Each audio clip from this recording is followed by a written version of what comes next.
Haleluya. Bwana Yesu asifiwe. Mshangilie tena Bwana Yesu kwa makofi ya juu. Makofi mengi mengi mengi. Ongeza tena makofi mengi mengi mengi. Haleluya. Haleluya. Yes, lazima tumpigie Mungu wetu makofi, tumshangilie. Yeye ambaye anatupa neema, kibali, nguvu. Haleluya.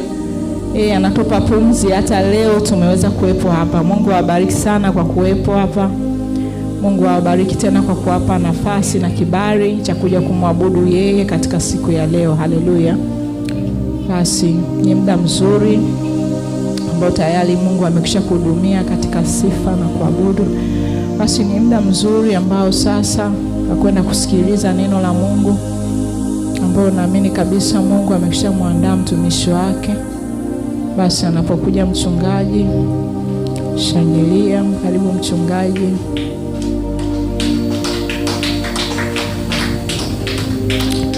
Karibu mchungaji. Haleluya. Basi ngoja nimwombe baba mchungaji kabla hajasimama. Tuombe. Mungu uliye hai, mwaminifu, mwenye nguvu, ninalibariki jina lako na kulitukuza.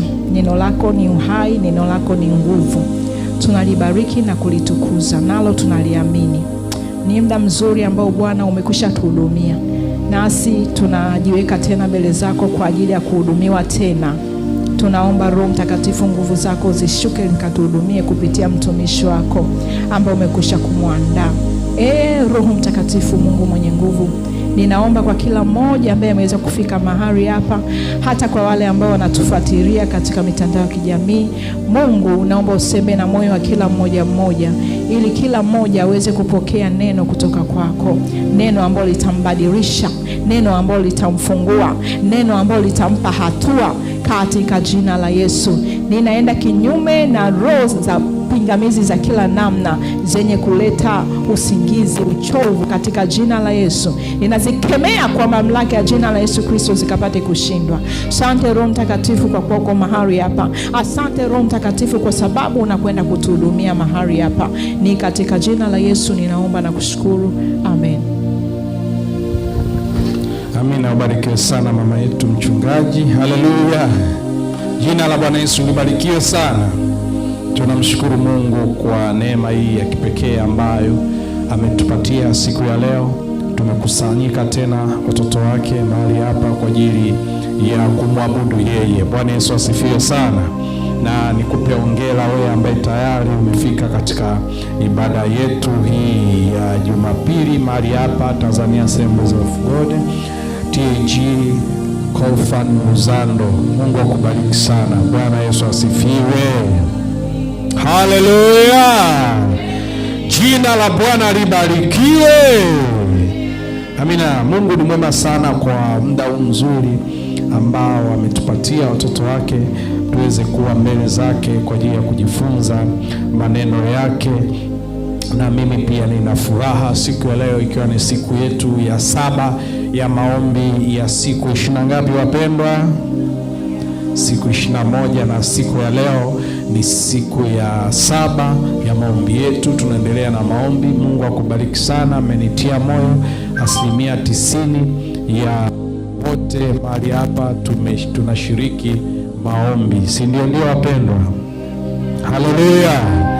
Na 90% wote. Mungu awabariki sana kwa kufunga, ikiwa leo ni siku yetu ya 7, na jambo letu kuu, ajenda kuu, tunamtaka Bwana na nini? Tunamtaka Bwana na nini? Na kauli yetu ya TAG nasema miaka 13 ya moto wa msho. Tunamtaka Bwana na nguvu zake. Kwa hiyo Mungu mwema, siku ya leo tupo siku ya 7 kati ya majuma matatu ambayo tutakuwa tunamlingana Bwana kwa ajili ya kuzitaka nguvu zake. Tunajua peke yetu hatuwezi, na ndio maana tunahitaji msaada wa Mungu kutusaidia. Tunahitaji neema yake kutuwezesha, maana pasipo yeye sisi hatuwezi jambo lolote, hatuwezi neno lolote. Na ndio maana tumekusanyika asubuhi ya leo kumwabudu Mungu, kumtukuza na tunapokuwa tunaendelea na maombi yetu ya kumtaka Bwana, tutaona Mungu atakavyokutokea katika ya maombi. Kwa hiyo nikutie moyo kwamba ungana nasi katika ya maombi, shiriki kwa uaminifu, utaona Mungu atakavyokutokea. Jamani, haleluya, haleluya! Tutaona namna ambavyo Mungu atakutokea na kukutendea ukishiriki ya maombi. Mpaka tunakwenda kumaliza siku ya 21, utaona nguvu za Mungu nyingi sana, na utaona matendo makuu ya Mungu mengi katika maisha yako, kukusaidia, kukupigania. Haleluya, haleluya! Mama yetu mchungaji amekwisha tuombea na tunaendelea na neno. Mungu awabariki sana watu wa mtandaoni. Wiki iliyopita tulipata changamoto ya kimtandao, ndio maana hamkutupata hewani, lakini tunamshukuru Mungu, siku ya leo tupo hewani, tunaendelea na somo letu. Wiki iliyopita kwa tumelianza, ambalo linasema wala msimpe ibilisi nafasi. Wala msimpe ibilisi nini? Nafasi. Kwa msimpe ibilisi nafasi, kwa sababu ibilisi tayari yupo chini ya miguu yetu. Mungu ndiye anayetawala na ametupa mamlaka ya kwamba ya kutawala nge na nyoka, kukanyaga nge na nyoka na nguvu zote za adui, wala hakuna jambo lolote ambalo linaweza kutudhuru. Jamani, haleluya! Hakuna jambo lolote ambalo linaweza kufanyaje? Kutuzuru. Amen. Kwa hiyo Mungu ni mwaminifu. Siku leo tunaenda kuangalia, na kwa sababu ya faida ya wale ambao hawakuwepo wiki iliyopita, nitapita kwa haraka maeneo ambayo tulipitia wiki iliyopita, na tutafurahi sana ukituandikia kwamba unatufuatilia kutoka wapi. Haleluya. Tunaendelea na somo letu, wala msimpe ibilisi nafasi, na nitapita kwa haraka katika wiki iliyopita ambao tulikuwa nao mtandaoni, ili wawe na sisi katika mfululizo tulionao wa somo letu hili la wala msimpe ibilisi nafasi. Kwa nini tusimpe ibilisi nafasi? Kitabu kile cha Efeso sura 4 ndio andiko letu kulipo pale. Kitabu kile cha Efeso sura 4 na mstari wa 26 mpaka wa 27, Biblia nasema muwe na hasira ila msitende dhambi, jua lisichwe na uchungu wenu bado haujawatoka. Mstari 27 ndio tumesimama pale, wala msimpe ibilisi nafasi. Mwambie jirani yako, wala usimpe ibilisi nafasi. Hata nafasi ya kulala leo, usikae kusikiliza neno, usikae nafasi ya kulala. Mwambie jirani yako, usikae nafasi ya kulala, kaa nafasi ya kusikiliza neno. Bwana Yesu asifiwe. Kumbe nafasi anaweza kupewa. Na kwa nini Mungu anasema tusimpe ibilisi nafasi? Jambo la kwanza, tumeona Mungu ametuweka sisi kuwa juu ya malaika. Tuna malaika wa giza na malaika wa nuru, na malaika wa giza ni shetani na majeshi yake, mapepo, majini, yote hayo ni malaika wa giza. Mungu ametupa tupo juu ya hao malaika wa giza, malaika wachafu wote, malaika wa nuru wote. Mungu ametuweka tuko juu yao. Kwa hiyo sisi tupo juu yao. Kwa sababu tupo juu yao, hawawezi kutufanya chochote kama sisi tutakaa katika nafasi zetu. Kwa hiyo Mungu ameona watoto wengi wa Mungu tunatoa nafasi kwa ibilisi shetani, na kwa sababu tunatoa nafasi kwa ibilisi shetani, imesababisha sasa maisha yetu yamekuwa na changamoto. Tumekuwa na changamoto mbalimbali katika maisha yetu kwa sababu tulitoa nafasi, aidha kwa kujua au kwa kutokujua. Sasa leo Mungu anatukumbusha wala tusimpe ibilisi nafasi, kwa sababu tusipompa ibilisi nafasi hana chochote cha kufanya cha kutufanya sisi, kwa sababu yeye tayari ametupa mamlaka ya kuwa juu. Kitabu kile cha Warumi sura 16 mstari wa 20 anasema, naye Mungu amani atamseta shetani chini ya miguu yenu upesi. Neema ya Bwana wetu Yesu Kristo na iwe pamoja nanyi. Kwa hiyo tunaona kumbe shetani tayari amesepa upesi chini ya miguu yetu. Jamani, Bwana Yesu asifiwe sana. Kwa hiyo kama shetani yupo chini ya miguu yetu, hatupaswi tena kumpa nafasi asije akafanyaje, akatutawala au akaharibu maisha yetu. Kitabu kile cha Mathayo sura ile ya 16 na mstari ule wa 19, Biblia inasema, nami ninakupa wewe funguo za ufalme wa mbinguni. Lolote mtakaolifunga duniani litakuwa limefungwa mbinguni, na lolote mtakaolifungua duniani litakuwa limefunguliwa mbinguni. Kwa hiyo kumbe sisi tunayo mamlaka ya kufunga, tunayo mamlaka ya kufungua. Hayo mamlaka amekabidhiwa muamini yoyote anayemwamini Kristo. Kwa hiyo wewe unayemwamini Kristo, tayari Mungu amekupa hayo mamlaka ya kufunga na kufungua. Kwa hiyo kama umepewa mamlaka ya kufunga na kufungua, unaweza ukaamua chochote kitokee au kisitokee. Kwa hiyo hayo mamlaka tumepewa sisi waamini. Kwa hiyo kumbe shetani yupo chini ya miguu yetu. Bwana Yesu asifiwe sana.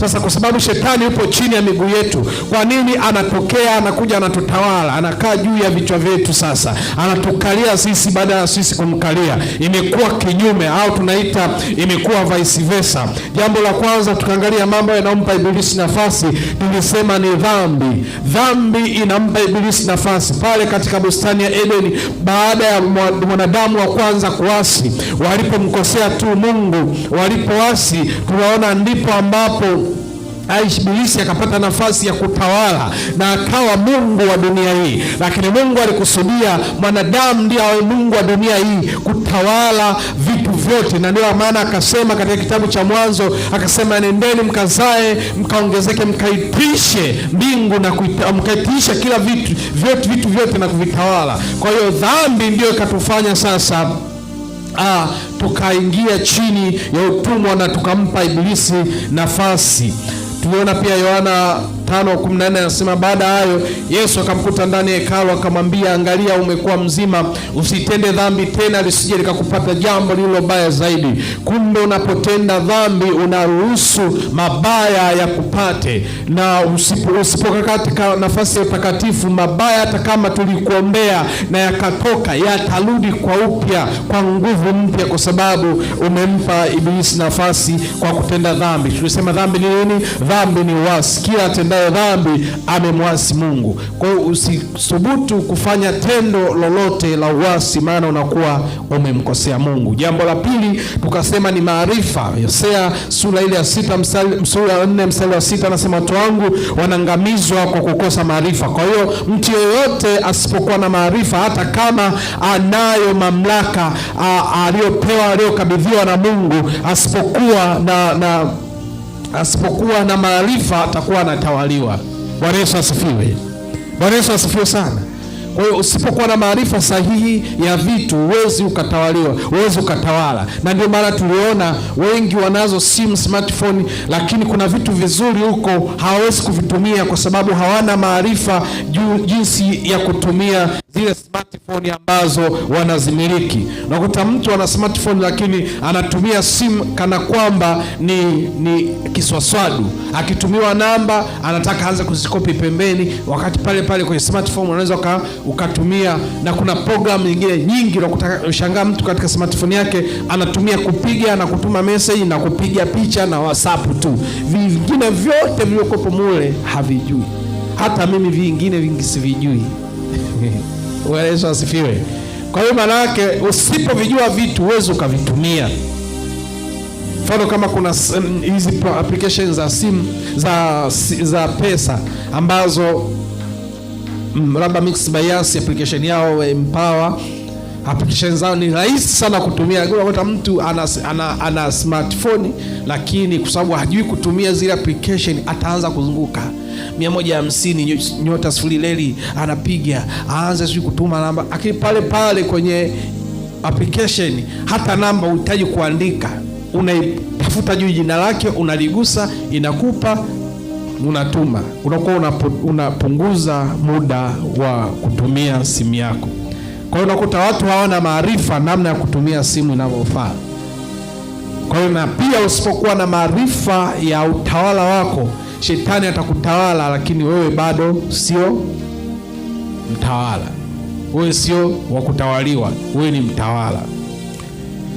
Sasa leo tunaendelea na jambo la tatu. Nilikuwa nimekupitisha kwa haraka haraka katika wiki iliyopita tulipofikia. Jambo la tatu ni kutokusamehe.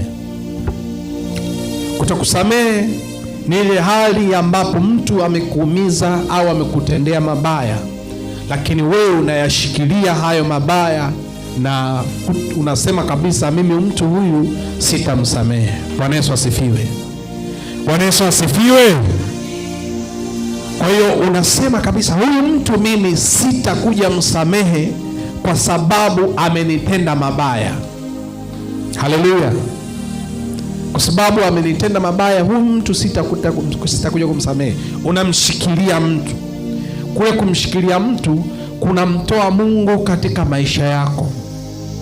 Kutokusamehe kunamtoa Mungu katika maisha yako, na kwa sababu ukimtoa Mungu automatic shetani atakuja kutawala maisha yako kwa urahisi, kwa sababu umeacha nafasi shetani akaja. Tuliangalia wiki iliyopita namna ambavyo shetani hawezi akakusumbua wewe kama hujampa nafasi. Kuumia kwako, kuteseka kwako ni kwa sababu umempa nafasi, lakini kama hautampa nafasi ukakaba, kama vile wanavyocheza mpira, wanakuambia unakaba hadi penalti, huwezi kufungwa, japokuwa penalti haikabwi, lakini mtu unaona mwenzako akapewa penalti apigi, wewe unaenda kukaba. Na ndivyo inatakiwa kwa shetani, tunakaba hadi kona, hadi penalti, hapati nafasi ya kuharibu maisha yetu. Bwana Yesu asifiwe.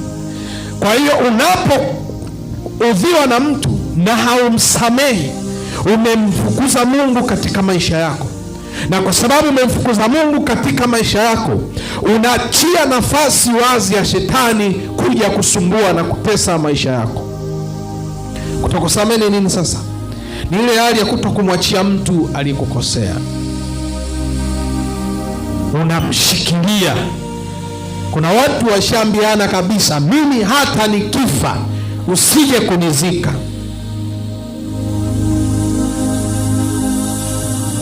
Wengine washambiana, usije nyumbani kwako, siji nyumbani kwako, na mimi na wewe usije kwangu, kwa sababu ya kutokusamehe. Kwa hiyo kutokusamehe ni janga na ni hasara pia kwa maisha ya mwamini, kiafya na kiroho chako, kwa sababu mara nyingi usipomsamehe mtu unatamani apate makubwa, apate mabaya.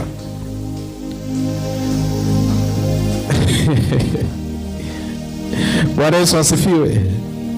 Kwa sababu huyo mtu amekukosea, mara nyingi unamwombea mabaya. Yaani badala ya kukaa umwombee mema, wewe unamwombea mabaya. Kwa sababu gani? Alikuumiza.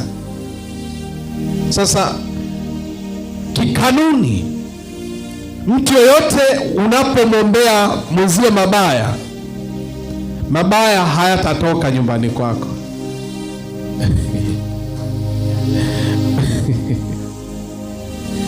Bwana Yesu asifiwe sana.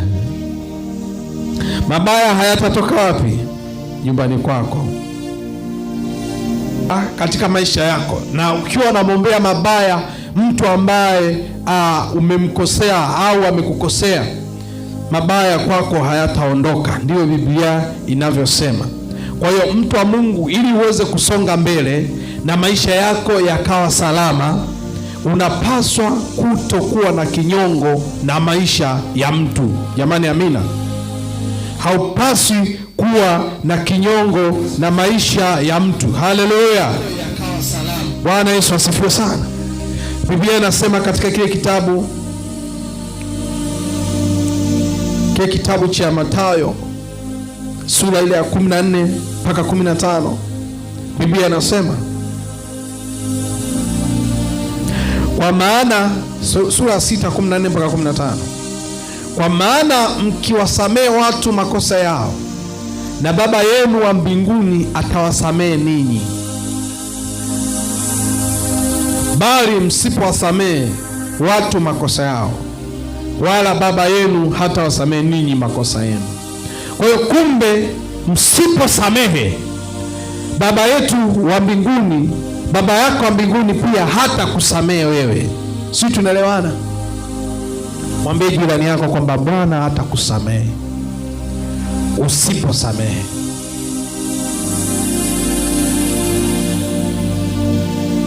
Kwa hiyo unashangaa wapendwa wengi wameingia katika changamoto za kiafya kwa sababu ya kuweka watu ndani ya mioyo yao.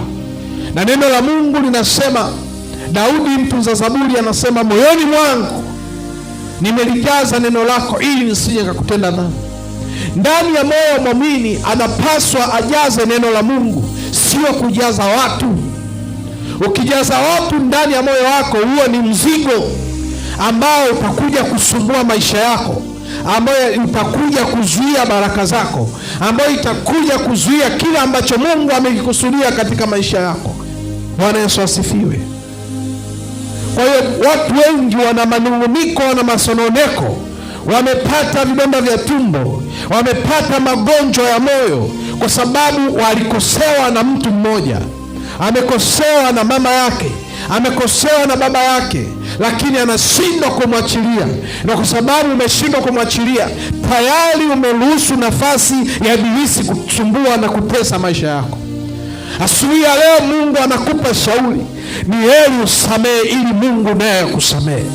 Wewe kama usamehe, manake Mungu naye akusamehe, sawasawa na kitabu kile cha Mathayo 6 ambayo tumeisoma, kwamba Baba yenu naye hata wasamehe makosa yenu msiposamehe. Kwa hiyo kama usiposamehewa na Mungu, shetani anapata nafasi ya kuharibu maisha yako. Shetani anapata nafasi ya kuleta mapepo na uharibifu katika maisha yako.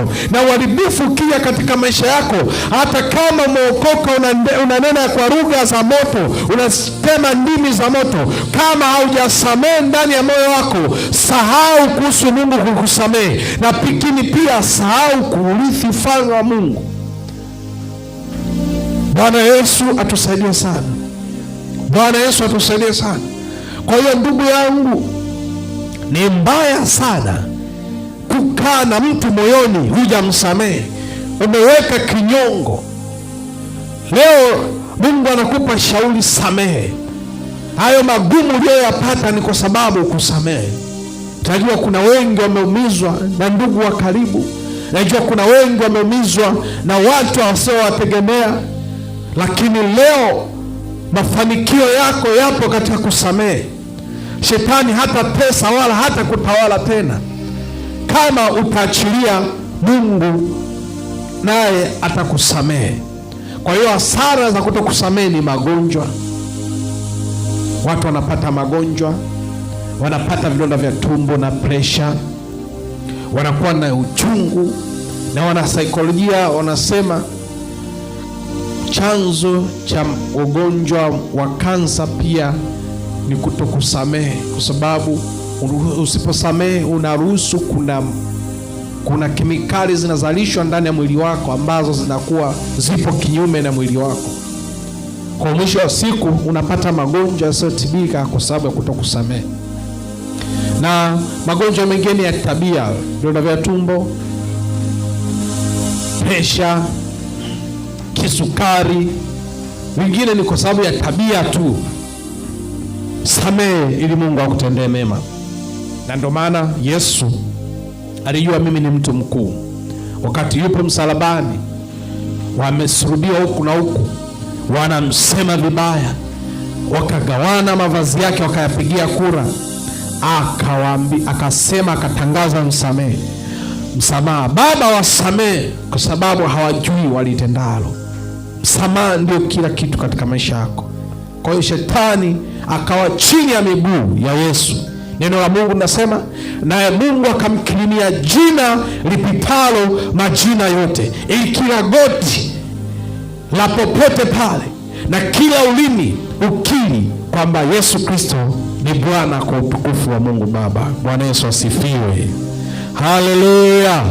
Kwa hiyo kutokusamehe, ukimudu kutokusamehe, ukawa na amani na kila mtu, Mungu anakukirimia jina kubwa, jina lipitalo majina yote, na hautashindwa katika maisha yako. Bwana Yesu atusaidie sana.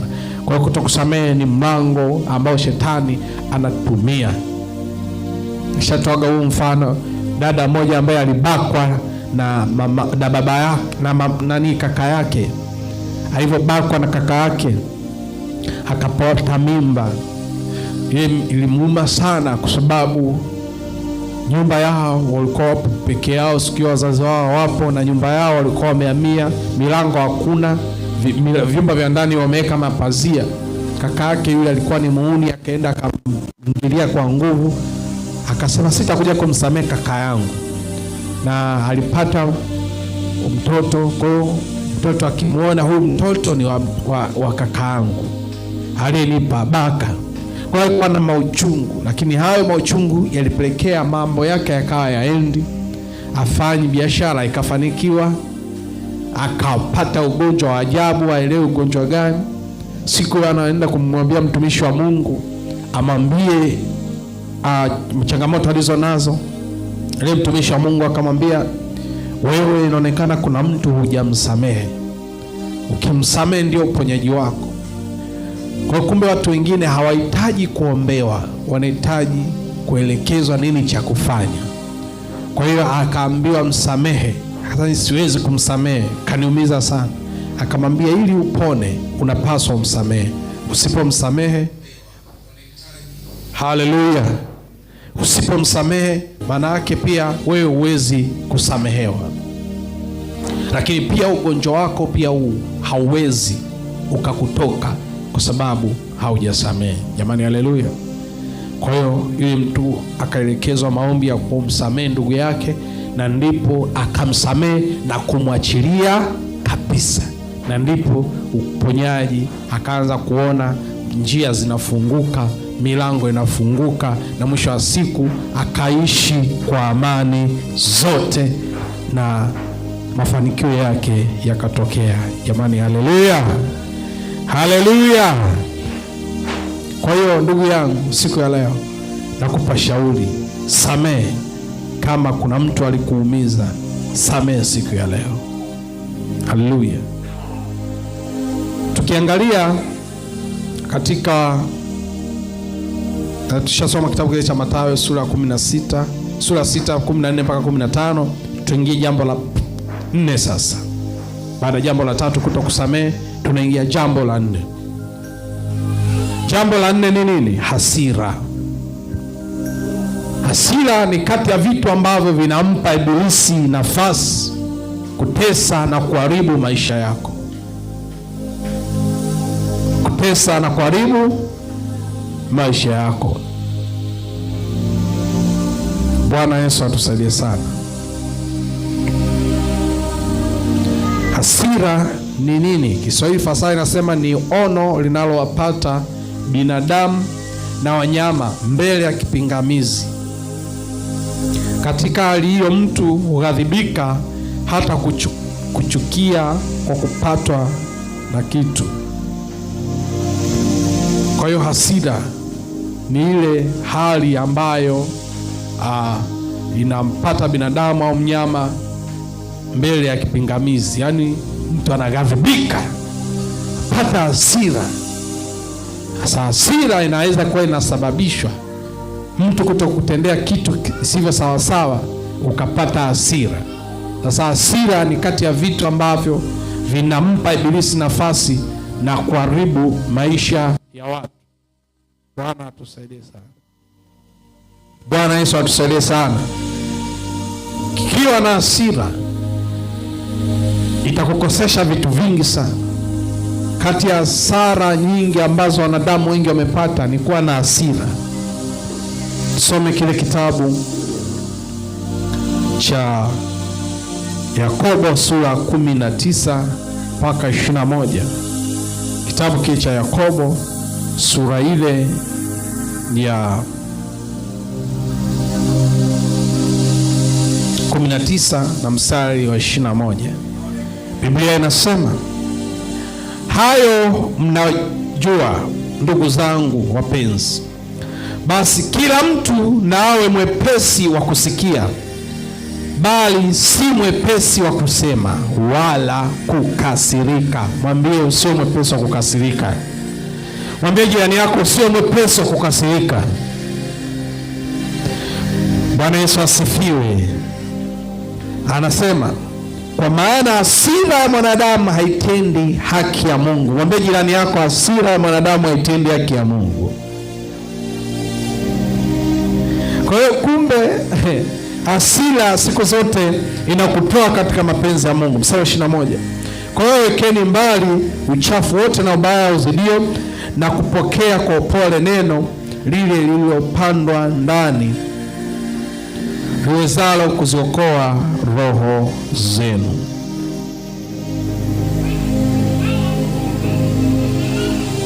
Kwa hiyo mpendwa, katika vitu ambavyo vinawakwamisha watu au kuwatoa katika mapenzi ya Mungu ni hasira. Hasira imewagharimu watu maisha. Unakuta mtu ana kitu kwa sababu ameudhiwa, ameghadhibika, anashangaa anaenda kuvunja vitu, anapasua vitu. Na hii hali inatokana, mtu mwingine anakuwa anaweza kuvamiwa hata na mapepo kutokana na hasira. Ndugu yetu mmoja yeye alikuwa akikasirika, anafuata kuvunja magabati tena kwa mkono. Pasua makabati. Washangaa, hivi huyu anapasua kabati, ukikaa karibu yake itakuwaje? Si anakupasua huo uso. Hasira. Hata Waswahili wanasema hasira nini? Hasira, hasara. Kwa hiyo hasira ni kati ya njia ambayo inampa Ibilisi nafasi kuharibu maisha yako. Ni kati ya kitu ambacho kinamharibu muamini. Shetani anapoona wewe ni mtu wa hasira ndani ya moyo wako, atakutumia kukutawala. Maisha ya wengi yameharibika kwa sababu ya watu kuruhusu hasira. Hata Biblia inatuambia kwamba muwe na hasira ila msitende dhambi, wala msimpe Ibilisi nafasi. Kitabu cha Efeso sura 4:26 mpaka 27. Hasira unaweza ukawa nayo. Hasira ambayo unapaswa kuwa nayo ni hasira ya maendeleo. Sema hasira ya maendeleo. Na ndio Biblia imesema kuweni na nini? Na hasira ila msitende dhambi. Jua lisichwe kabla ya uchungu wenu haujawatoka. Maana yake tunapaswa kuwa na hasira. Unaweza ukakasirika lakini usitende dhambi. Na hasira hiyo inapokujia umekasirika, jitahidi, angalia usiongee mabaya. Jitahidi siku nzima isiishe kabla haujamalizana na mtu ambaye hauko naye au umetofautiana naye. Mwambie namna ambavyo unajisikia, na mwambie umenikwaza, jua lisichwe, yaani usiku usiingie wewe bado haujamsamehe. Ukifika usiku haujamsamehe na ukalala na una uchungu wako, hiyo tayari ni dhambi. Na kwa sababu ni dhambi, shetani anaichukua kama nafasi ya kuharibu maisha yako, kuharibu hatima yako. Bwana Yesu atusaidie sana. Bwana Yesu atusaidie sana. Kwa hiyo hasira imewafanya watu wengi wasifikie hatima na vitu ambavyo Mungu alivikusudia. Kwa hiyo Biblia inatuambia msio wepesi wa kusema wala kukasirika. Na anasema kwa maana hasira ya mwanadamu haitendi haki ya Mungu. Kwa hiyo kumbe unapokuwa na hasira ya kibinadamu inakufanya usitende mapenzi ya Mungu. Kwa hiyo kumbe tunapaswa kuwa na hasira ya Mungu ndani yetu. Na hasira ya Mungu itatupelekea kuwa na kiu na shauku ya kumtafuta Mungu. Bwana Yesu asifiwe. Bwana Yesu asifiwe sana. Kwa hiyo tutakuwa na uwezo wa kufikia mambo ya kiungu kwa sababu tutakuwa na hasira ya kiungu. Lakini tukiwa na hasira zile za kibinadamu, Biblia inasema hiyo hasira haipendi haki ya Mungu. Kwa hiyo hautakuja kufikia mapenzi ya Mungu katika maisha yako kwa sababu ya hasira. Hasara za hasira, tuzione hasara za hasira. Hasara mojawapo ya hasira ni kutofikia hatima uliopangiwa na Mungu. Hasara ya hasira ni kutofikia hatima uliopangiwa na Mungu. Mwambie jirani yako, hasara ya hasira ni kutofikia hatima uliopangiwa na Mungu.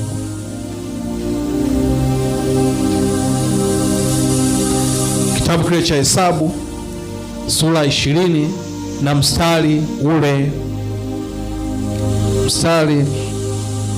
wa 12. Hesabu sura ile ya 20 na mstari wa 12, Biblia inasema, Hesabu sura ya 20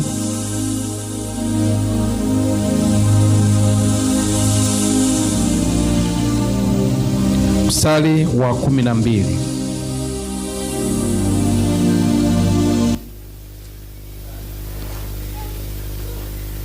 Hesabu sura ile ya 20:12.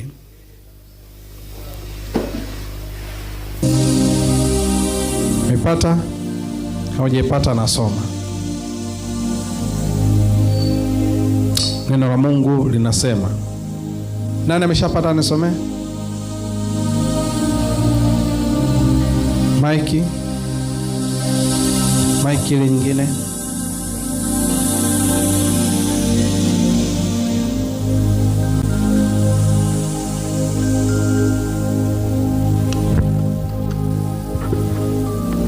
Hesabu sura 20 mstari wa 12, Biblia inasema, Bwana akamwambia Musa na Haruni, kwa kuwa hamkuniamini mimi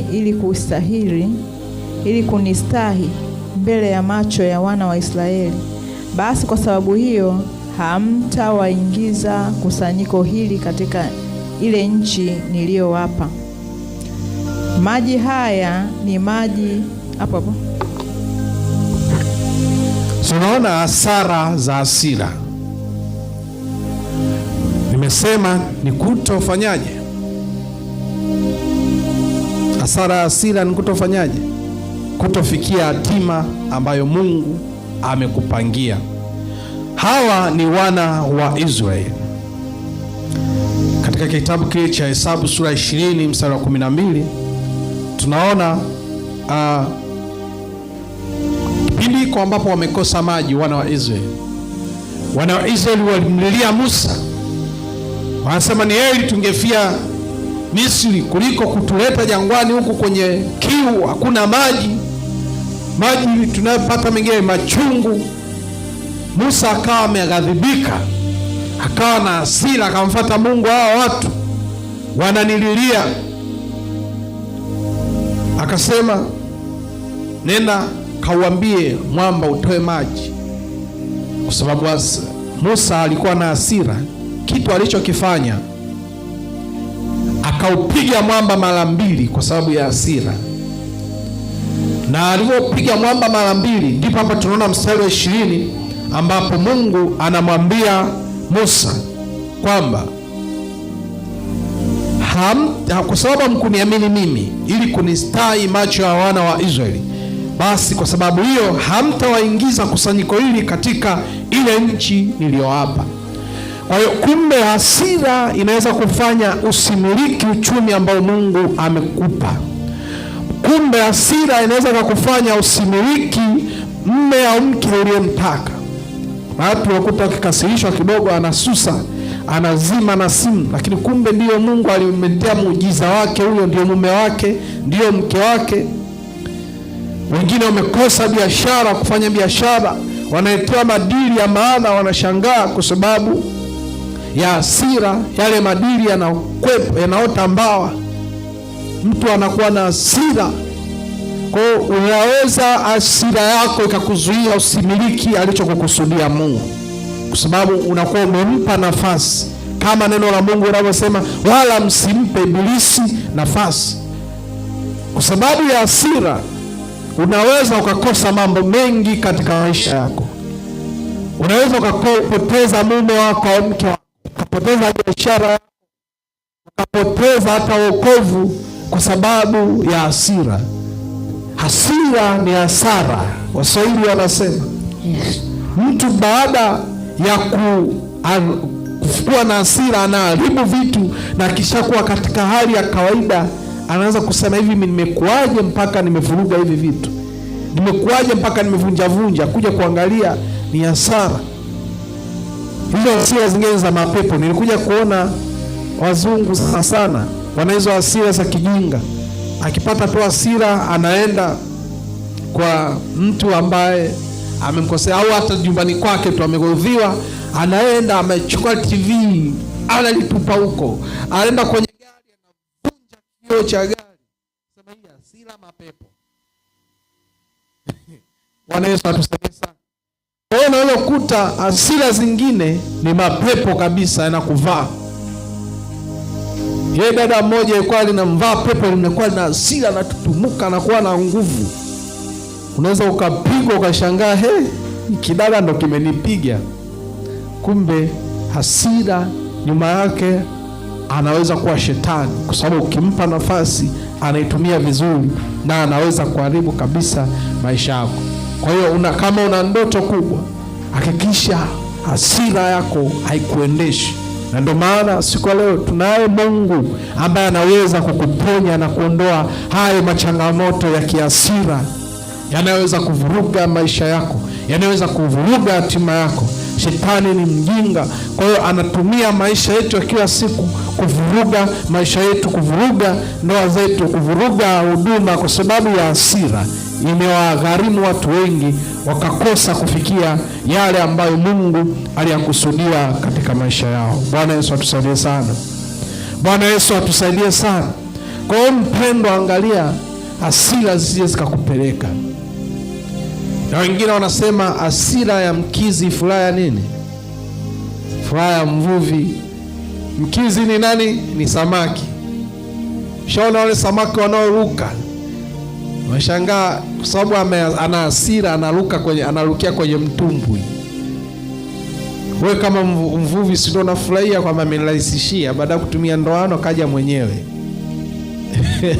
Ndio hii inatumika kwa shetani. Wewe ni kama samaki, ukiwa na hasira ukakasirika, ukiingia kwenye boti ya shetani, wewe ni kitoweo. Mwambie ndugu yako usiwe kitoweo. Usiwe kitoweo cha ibilisi, kwa sababu hapo umetoa mwanya, umetoa nafasi ya shetani kuharibu maisha yako. Bwana Yesu atusaidie sana. Bwana Yesu atusaidie sana. Kwa hiyo Mungu atupe neema tusije tukaingia hasara za kutofikia hatima za maisha yetu. Watu wengine hasira ya pili ni madhara ya hasira. Mtu anakusudiwa kabisa apewe kitu fulani, kupatana na ndugu kwa sababu ya hasira, mwisho wa siku ule undugu unakufa. Kwa maana yake hasira, hasara ya pili, inaleta uadui. Hasira inaleta uadui kati ya ndugu.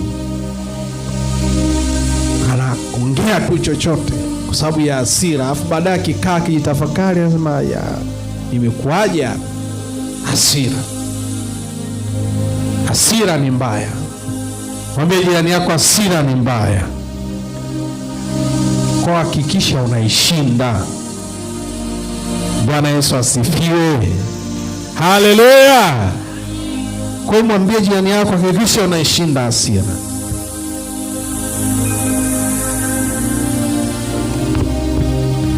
Hasara nyingine ya hasira inaleta uharibifu. Ya kwanza tunasema kutofikia hatima ambayo Mungu amekusudia. Hii ya tatu inaleta uharibifu.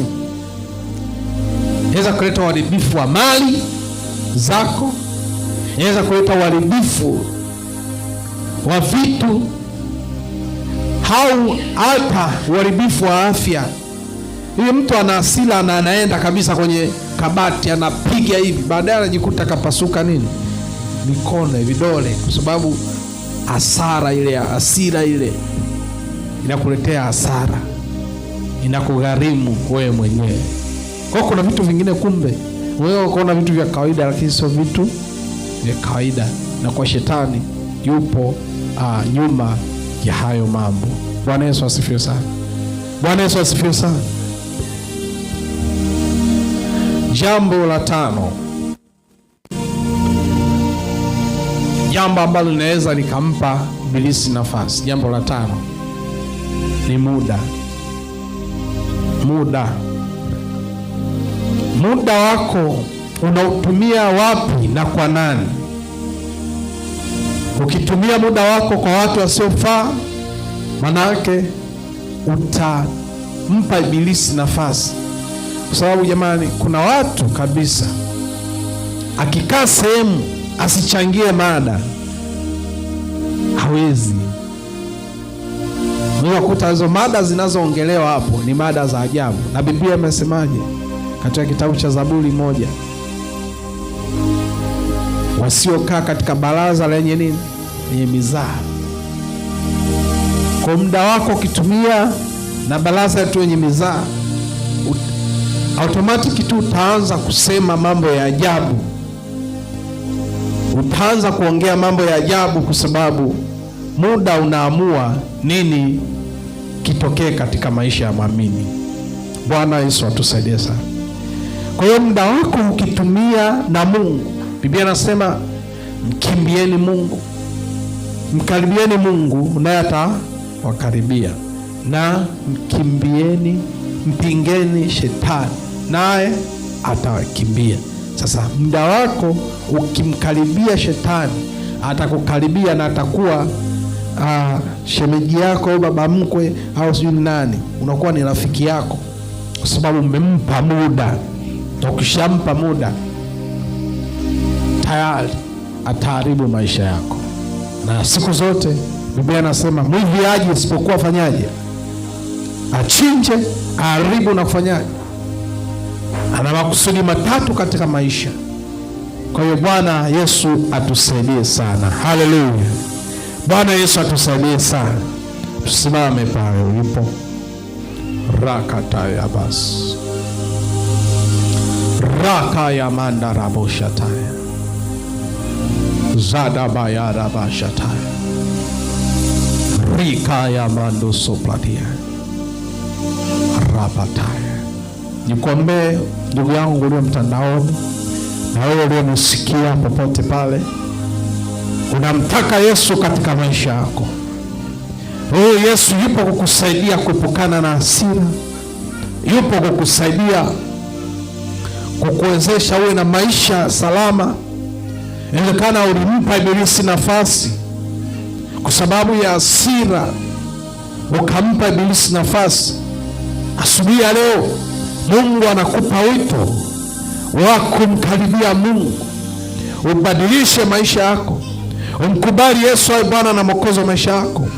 Umegundua kwamba kwenye hasira imesababisha umekosana na ndugu, kwenye hasira imesababisha hata maisha yako yameingia gharama kwa sababu ya kuharibu vitu vyako.